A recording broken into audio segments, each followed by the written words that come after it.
ใจยังได้ยินเสียงเจ้าทุกคืนวันคิดฮอดเด้อลาหูบ่ว่าอ้ายเหงานั่งกอดรูปเก่า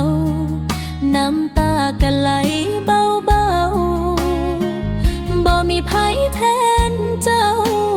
ในหัวใจดวงนี้อยากให้หูคนดีอ้ายยังฮักคือเก่าคิดถึงเจ้าสุดหัวใจอยากไปกอดไว้บ่ให้ห่างอีกเลยคืนใดที่ฟ้ามืดดมอ้ายยังมีแต่เจ้า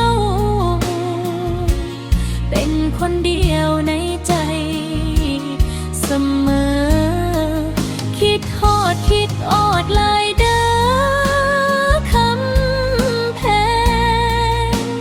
แม้อยู่ไกลแสนไกล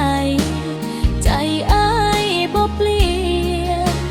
สิรอเจ้ากลับมาร่วมสร้างฝันคือเก่าเพราะหักของเฮายังอยู่เต็มหัวใจ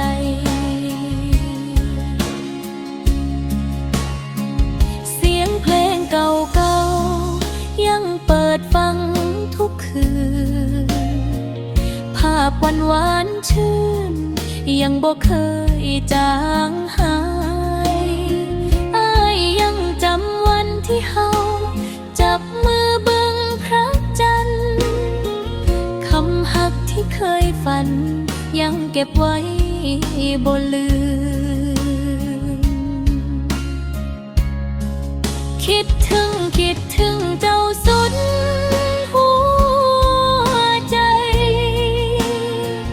อยากไปกอดไว้บ่ให้ห่างอีกเลย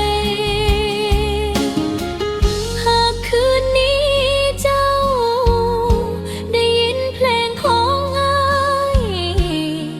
อยากให้หูเอาไว้ว่าอ้ายคิดฮอดเจ้า